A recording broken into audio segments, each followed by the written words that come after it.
It was 12 o'clock at night when a large group of protesters seized the functionality of Madrid, Madrid's main food supplier.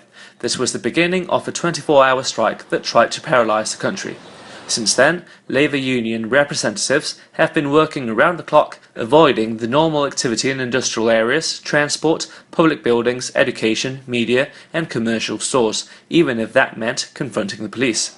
As a result of that, there have been over 100 protesters arrested and scores injured.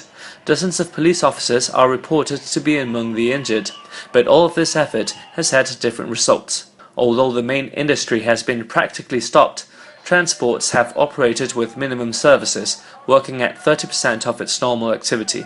Stores have been able to open after struggling with the pickets, and people in general have been able to get to their jobs with not too many problems.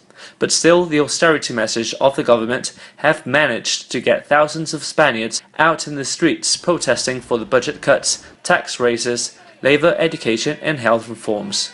Undoubtedly as it is, the strike has changed everybody's day. The tracing differs on who is collecting the data.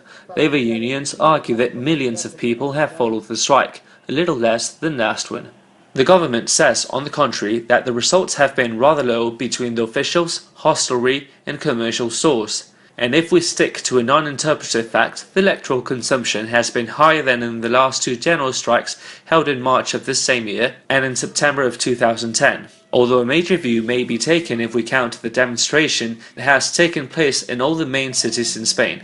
In Madrid, for instance, a massive demonstration led by calling unions has gathered hundreds of thousands who've joined the union's leader's demand to Mariano Rajoy a turn back in those measures that were not in the Populist Party electoral proposals. The people should have the final word.